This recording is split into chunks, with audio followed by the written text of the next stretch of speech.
તો મિત્રો હવે આપણે સંભાવના ચેપ્ટરમાં સ્વાધ્યાય 15.1 નો છેલ્લો અંતિમ એક્ઝામ્પલ એટલે કે 25મા નંબરના એક્ઝામ્પલ તરફ આગળ વધીએ. શું કીધું છે કે નીચેનામાંથી કઈ દલીલો સાચી છે અને કઈ સાચી નથી, આપના જવાબ આપને કારણો સાથે આપવાના છે. એમાં પહેલા નંબરનું શું કીધું છે કે જો બે સિક્કાને એક સાથે ઉછાળવામાં આવે તો 3 શક્યતાઓ મળે છે. હવે કઈ શક્ય? તો એને શું કીધું, કાં તો બે છાપ અથવા તો બે કાંટા અથવા પ્રત્યેકનો એક. તેથી આ પ્રત્યેક પરિણામની સંભાવના 1/3 છે. એ એવું કહે છે. હવે આપણે જોવાનું છે કે હકીકતમાં 1/3 એવું સાચું છે આ 3 કન્ડિશન માટે. તો પહેલા આપણે મિત્રો વિચારીએ કે કુલ 3 શક્યતા. એક સિક્કાને કેટલી વખત ઉછાળવામાં આવે છે? તો કે બે સિક્કાને એક સાથે ઉછાળવા એટલે કુલ તો કે બંનેમાં કાં તો હેડ પડે, હેડ ટેલ પડે, TH પડશે અને લાસ્ટ શું પડશે? TT. Clear? HH, HT, TH અને TT. તો વિચારો જી મિત્રો કે આ ચારે ચાર જે પરિણામો છે બરોબર, તો એમાં શું કીધું કે બંને બે છાપ એટલે કે યસ આ બે છાપ અને બે કાંટા બરોબર છે. બે છાપ અને બે કાંટા અથવા પ્રત્યેકનો એક બરોબર છે. એટલે બે છાપ એટલે અહીંયા કુલ સંભાવના જોજો 1/4 થાય. અહીંયા પણ શું થશે? 1/4 અને આના કુલ થાય કેટલા? તો કે 2/4 બરાબર. એના બરાબર શું આવે? 1/2. તો હવે જોજો અહીંયા ત્રણેય જે શક્યતાઓ છે, રેડી, ત્રણેય શક્યતાઓ પરથી એકેયની સંભાવના 1/3 આવતી નથી. તેથી પહેલું વિધાન છે એ કેવું છે? તો કે ખોટું, સાચું છે નહીં. તો હવે આપણે પહેલાનો આન્સર આપીએ. અહીં શક્ય કુલ પરિણામની સંખ્યા બરાબર 4. રેડી? હવે બે છાપ, બે કાંટા અથવા તો બે છાપ, બે કાંટા અથવા તો પ્રત્યેક નો એક એટલે કે HT અને TH બરોબર છે. આ રીતના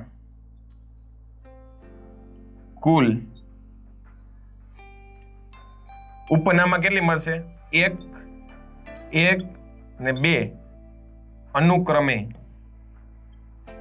શક્યતાઓ જોવા મળે છે. રેડી? તેથી તેની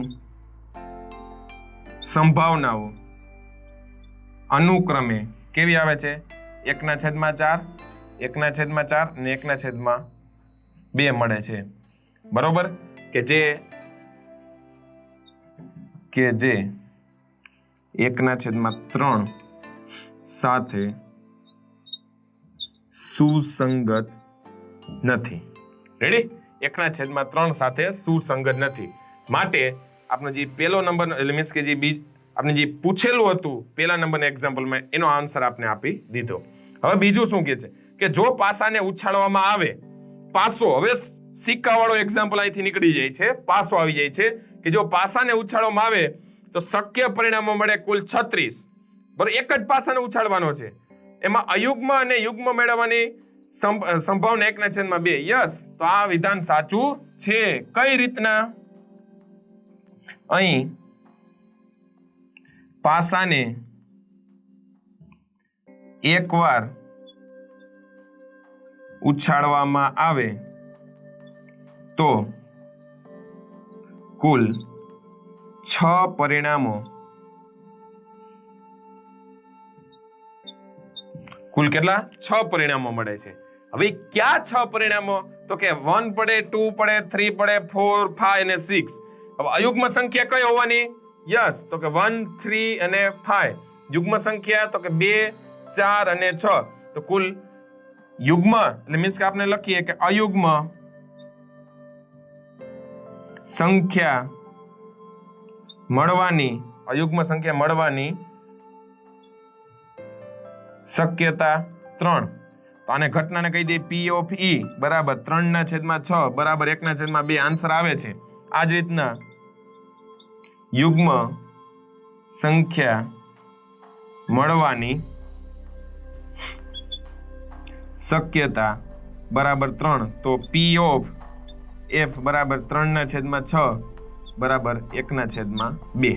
રેડી મિત્રો?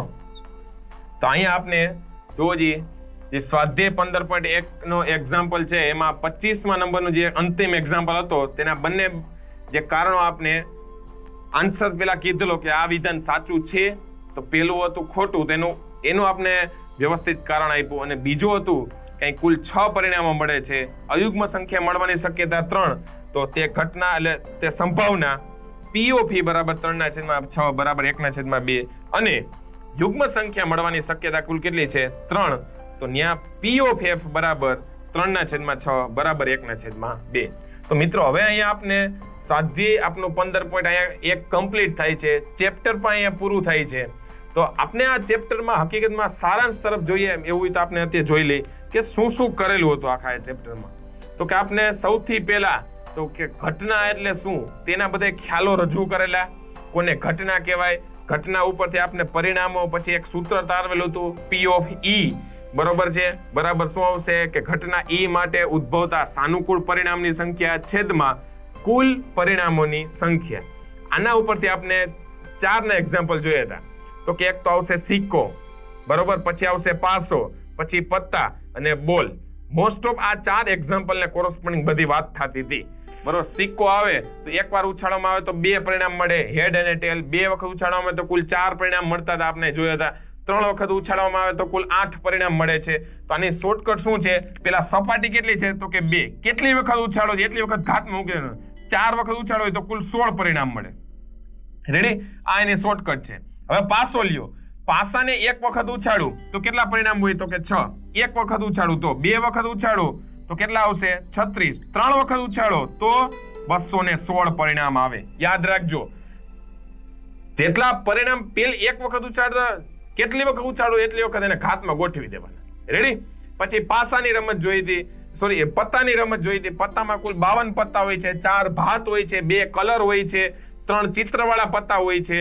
રેડી? તો કે ગલ્લો રાણીને આપણે રાજા કહી છે. આના રિલેટેડ જોડાયેલું એક્ઝામ્પલ છે. પછી બોલ વાળા એક્ઝામ્પલ જોઈએ. બોલમાં શું કરવાનું તો કે બધા બોલ મિક્સ કરી દેવાના એક સાથે, પછી જેની સંભાવના જોતી હોય બરોબર છે એને રિલેટેડ આપણે એક્ઝામ્પલ ગણીએ છીએ. તો મિત્રો આ સાથે આપણે અહીંયા સંભાવના ચેપ્ટરને આપણે પૂર્ણ કરીએ છીએ.